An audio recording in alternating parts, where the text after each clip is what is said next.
तरस रहे हैं जवां फूल होठ छूने को, तरस रहे हैं जवां फूल होठ छूने को। मचल मचल के हवाएं बुला रही हैं तुम्हें, खामोशियों की सदाएं बुला रही हैं तुम्हें। ये वादियाँ ये फिजाएं बुला रही।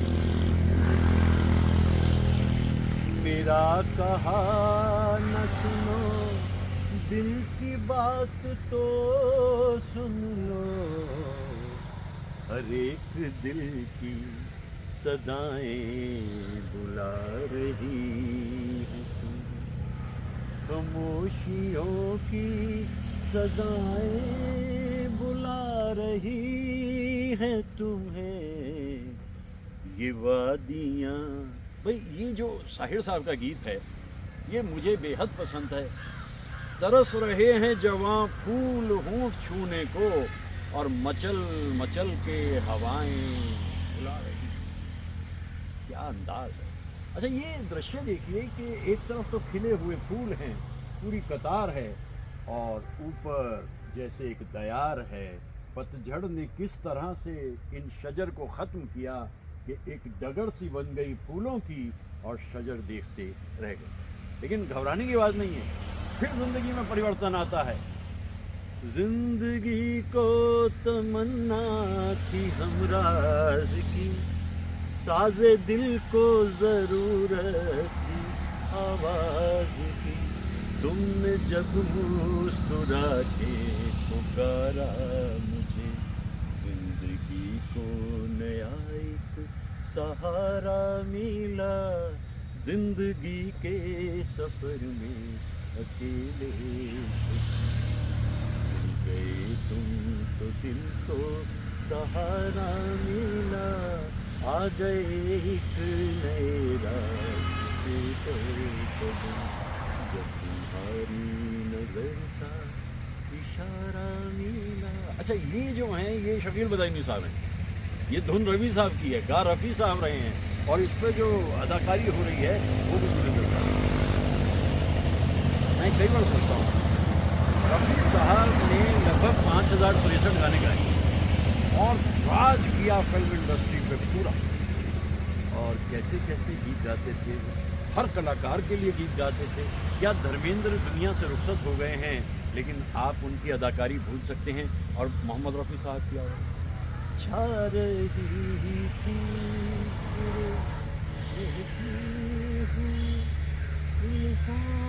की घटा, तेरी आँखों ने पिला दी तो मैं पीता ही गया।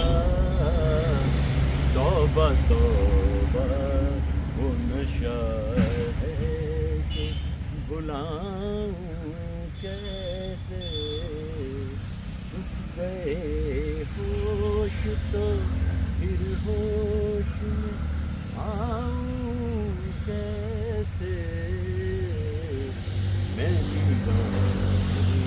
तेरे चेहरे से हटाऊं कैसे। भाई क्या गीत गाया रफ़ी साहब, क्या अल्फाज लिखे राजा मेहदी अली ख़ान साहब ने, और धुन मदन मोहन जी की। मदन मोहन जी तो बड़े प्रसन्न होते थे रफ़ी साहब जब भी उनके लिए गाते थे। अगर वो गीत राजा मेहदी अली ख़ान साहब लिख रहे हैं तो मदन मोहन जी और राजा मेहदी अली ख़ान साहब में तो इतनी दोस्ती थी कि खाना बनाने का शौक़ था मदन मोहन जी को। ए राजा आ जाओ, आज ज़रा मैंने खाना बनाना है और तुम गाना लिखते रहना और मैं खाना बनाता रहूँगा। राजा साहब राजा मेहदी अली ख़ान साहब पहुँच गए। अच्छा इत्तेफाक ये है कि दोनों की मौत लगभग 50-51 बरस इसी उम्र में हो गई, बरस अलग अलग। तो वहाँ खाना बना रहे हैं और राजा मेहदी अली ख़ान गाना लिख के ले जा रहे हैं, और वो देखा क्या लिखा है यार राजा, ये कोई गाना है, चलो फिर लिख के लाओ। वो फिर गए लिखने, और देख राजा एक बात बता दूँ, अगर अब के तूने गाना ढंग से ना लिखा तो ये चिमटा देख रहा है, चिमटे से मारूंगा। यार क्या दोस्ती थी ये। राजा मैं तुझे चिमटा मारखा कहने लगे, राजा मैं लिए खड़ा हूँ ना चिमटा मारखा। मैं उन दिनों को इसलिए याद करता हूँ कि उन दोस्तियों में बहुत ही सब कुछ बड़ा खालिश था, बड़ा प्यार था, मोहब्बत थी, सम्मान था। और अब जो दोस्तियाँ हैं उसके अंदर बस इतनी सी दोस्ती अगर आपके हिस्से में आ जाए ना, खुशकिस्मत समझिए, वरना हर तरफ तो आप देख रहे हैं सभी कुछ बवंडर है, हर तरफ एक खंडर है। और कहाँ गए वो रिश्ते, कहाँ गए वो नाते। इन फूलों के बीच में आकर के मैं रफ़ी साहब को याद कर रहा हूँ।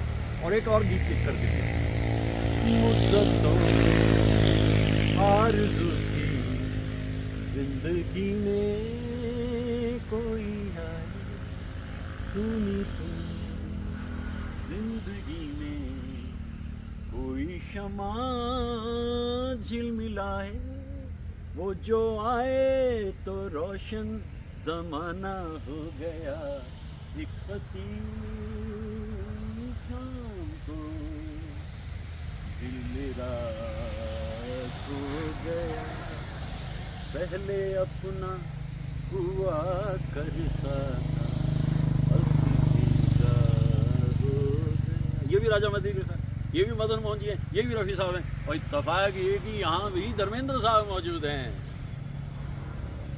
ये मैं गाने गा रहा हूँ सड़क के किनारे पे खड़ा हुआ, और शोर शराबा, कोलाहल, और भागे जा रहे हैं लोग बाग, वो उधर से वो उधर से वो उधर से। भाई ठीक है, ये भी ज़रूरी है, कारोबार भी तो ज़िंदगी की सच्चाई है, लेकिन सत्य यही है कि लोग आ भी रहे हैं, जा भी रहे हैं, पहुँच कोई नहीं रहा है, और इस बात को लोग समझ नहीं रहे। फूलों की संजुमन को सजे हुए देखकर अगर आप दो पल के लिए रुक नहीं सकते तो बात क्या हो।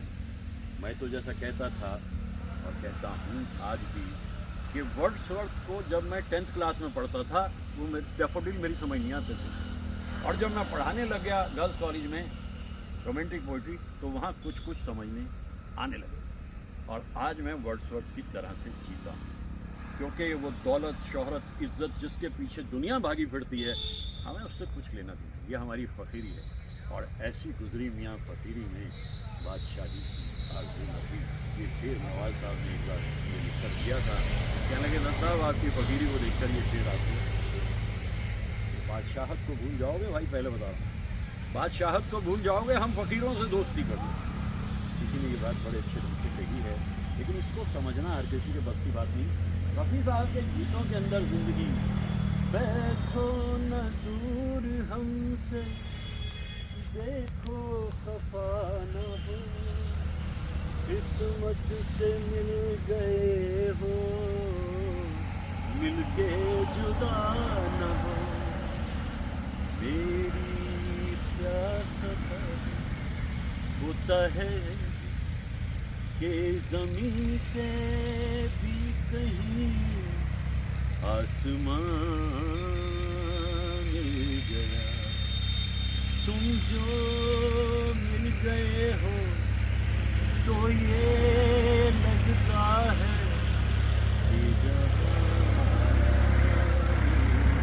कि ये अल्फाज कैफी आज़मी साहब थे। और कैफी आज़मी साहब और मदन मोहन जी के बीच तो ऐसा खूबसूरत रिश्ता था, और क्या गीत बनाते थे और क्या गाते थे रफ़ी साहब। मस्ती में छेड़ के तराना कोई दिल का, आज लुटाएगा खजाना कोई दिल का। संगीतकार कोई भी हो, छेड़ा मेरे दिल ने तराना तेरे प्यार का, जिसने सुना हो गया पूरा नशा हो गया। ये शंकर जयकिशन है। मैं तो कई बार सोचता हूँ कि सलील चौधरी जो अलग ढंग की धुनें बनाते थे, उन्होंने भी जो है जब देखा कि भाई उनके साथ में काम कर रहे हैं रफ़ी साहब के लिए कितने गीत वो बना देते थे, उदास गीत भी बना देते थे और दुख गीत भी बना देते। कोई सोने के दिल वाला, कोई चांदी के दिल वाला, शीशे का है मत वाले मेरा दिल, दीवानों कहीं चल। ये जो दुनिया की अब महफिल हो गई है, इसमें हर कोई एडजस्ट नहीं हो सकता, क्योंकि एक तो यहाँ रिश्तों के सम्मान ख़त्म हो गए, दोस्तियों का रस ख़त्म हो गया है, मोहब्बतों की बातें ख़त्म हो गई हैं। इतनी खातें दिखाई देती हैं चारों तरफ, कहीं युद्ध है, कहीं जिसे कहते हैं कहीं नफ़रत है, और कहते हैं कि मानवता भी अवरुद्ध है, और इसमें अगर कोई प्रबुद्ध है तो बुद्ध ही प्रबुद्ध है, इसलिए बुद्ध को सीने से लगाकर मैं जिंदगी को जीता हूँ। बुद्धम शरणम रफ़ी साहब के गीत। और मैंने जैसा कहा भाई इन दिनों तो मैं उनके वही रसीले गीत गाऊंगा। तुम्हारी जुल्फ के साए में शाम कर लूँगा, सफ़र उम्र का पल में तमाम कर लूँगा। मोहब्बत के लिए कुछ ख़ास दिल मखसूस होते हैं, ये वो नगमा है जो हर साज पर गाया नहीं जाता। अब ये देखिए ना कि आखिर तक जिस किसी ने भी इसको लगाया है, ये डैफोडिल्स की तरह नहीं लगते हैं। वर्ड्सवर्थ जिन डैफोडिल्स की बात हुई, ये हमारे तो सरसों के फूल हैं, ये इनको चाहो तो कह लो डैफोडिल्स, लेकिन कतार में लगे हुए फूल कितनी खुशी देते हैं और एक सबक भी देते हैं कि जो घमंडी और अहंकारी लोग हैं, इससे सबक ले क्योंकि एक हिस्सा जीवन का वो भी सब कुछ छूट जाता है, सब कुछ खत्म हो जाता है और फिर आप देखते रह जाते हैं कारवां गुजर गया गुबार देखते रहे। रफ़ी साहब के गीतों की चुलबुलाहट, उनकी खुशी और उनकी रंगत, मैं तो आज भी सोचता हूँ उस इंसान के दिल में कितनी खुशी थी।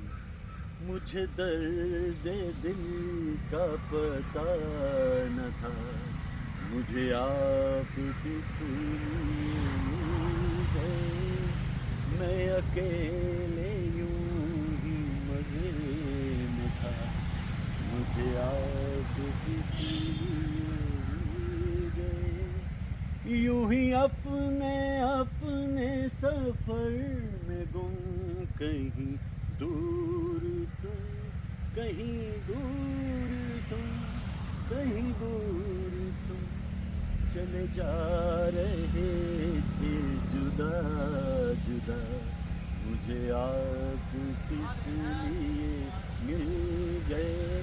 मुझे दर्द दिल का, ये चित्रगुप्त साहब है भाई, वो तो बड़े खामोश तबीयत संगीतकार थे और मजरू साहब के अल्फाज में एक गीत बनने की तैयारी हो रही है। 1965 में मजरू साहब ने गीत लिख के दे दिया और रिकॉर्डिंग के रिहर्सल की तैयारी हो रही है और धुन भी बन गई और रफ़ी साहब तैयार हैं गाने के लिए।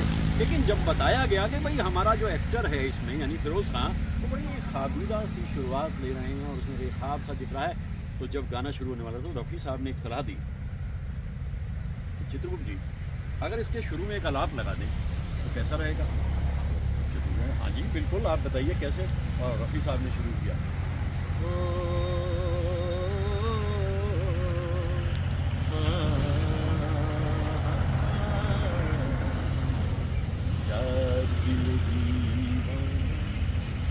जागी वस्ले यार की,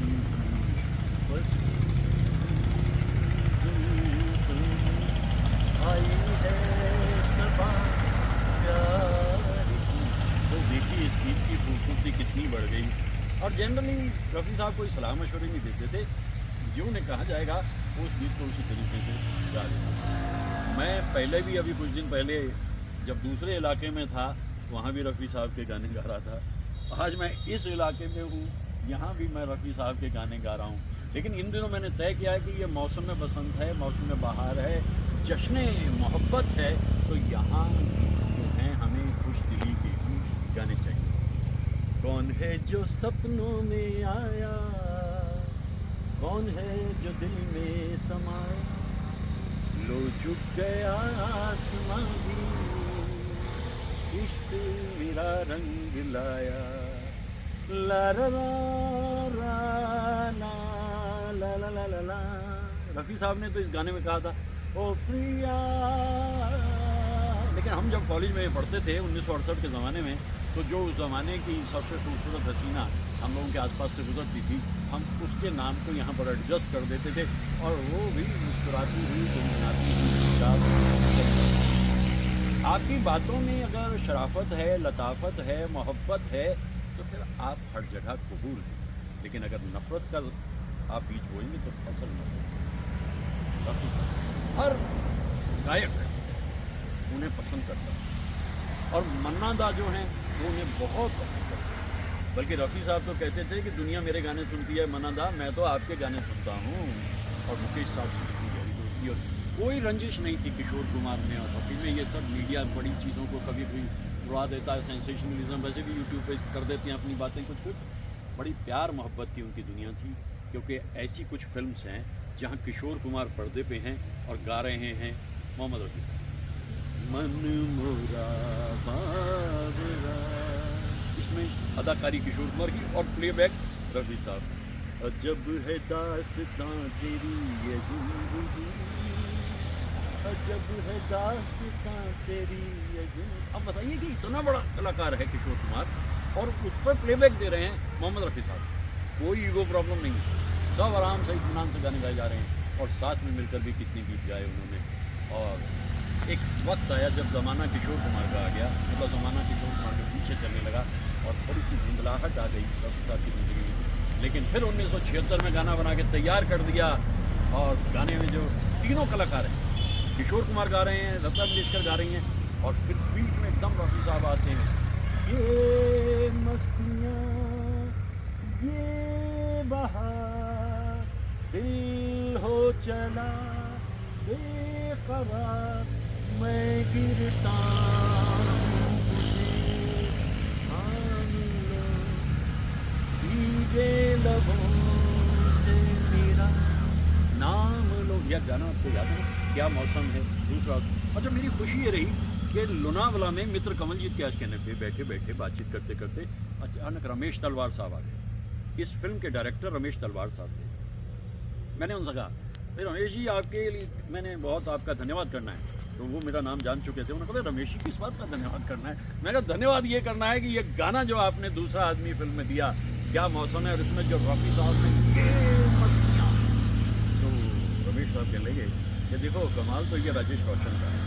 राजेश रोशन ने धुन बनाई और राजेश रोशन एक जगह कह रहे थे, कहने लगे कि रिहर्सल की बात जब आई तो मैंने किशोर कुमार से कहा, उन्होंने रिहर्सल कर ली और जब मैंने लगा उन्होंने भी रिहर्सल कर ली। और मैंने कहा रफ़ी साहब से, अंकल ये रिहर्सल करनी है इस गाने की तो और कर लाएंगे, कोई बात नहीं, तो चिंता ना कर। और रिकॉर्डिंग के दिन जब पहुँचे तो राजेश रोशन कह लगे, मैं सोच रहा था यार रिहर्सल, और वहाँ जा कर के तो राजेश रोशन भी मानने लगे जीनियस जो होते हैं ऐसे ही। अभी तो ऐसा नहीं कि मैं यहाँ बात को ख़त्म कर रहा हूँ, जहाँ मौका मिलेगा फिर रफ़ी साहब का जिक्र करूँ। ये तो इन फूलों ने मुझे रोक दिया। फूलों की रानी बहारों की मलका, तेरा मुस्कुराना गज़ब हो गया। 50-55 साल पहले हम ऐसे गाने गाते थे। अब ज़रा कुछ गाने का ऐसा मौका ही नहीं मिलता, तो गाने गाएंगे कहाँ पे? ना वो लोग रहे, ना वो दिन रहे, ना वो दौर रही, ना वो बातें रही, ना वो मुलाकात। लेकिन फिर भी ज़िंदगी खूबसूरत दौर में है और इन फूलों को देख करके महसूस हो रहा है जियो तो ऐसे। किस अंदाज में रफ़ी साहब ने गाया था, जियो तो ऐसे जियो जैसे सब तुम्हारा,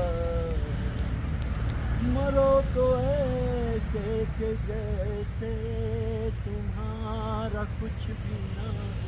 भाई मैं तो ये हाँ आपसे हिलने चाहता ही नहीं, लेकिन फिर भी मैं आपको दिखा दूं थोड़ा सा कि ये सिलसिला क्या है भाई, कैसे मुझे इन फूलों ने रोक लिया और मैं यहाँ से चाहता हूँ कि बस ये फूल इसी तरह खिले रहें। लीजिए वहाँ से शुरू करते हैं और इधर की तरफ आते हैं इन फूलों की क्यारी को देखते हुए। एक हिस्सा ये है जीवन का जहाँ अकेलापन है, उदासी है, एक हिस्सा यहाँ है जहाँ गुनगुनाहट है, मुस्कुराहट है।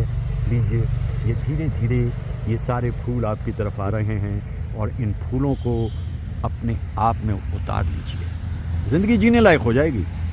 और गुनगुनाते रहिए, गाते रहिए, मुस्कुराते रहिए। ज़िंदगी क्या मिलेगी दोबारा? जी नहीं, इस रूप में तो नहीं, कम से कम अगर मिलेगी तो किसी और ही रूप में मिलेगी। इस रूप में मिले, उस रूप में मिले, क्या फ़र्क पड़ता है।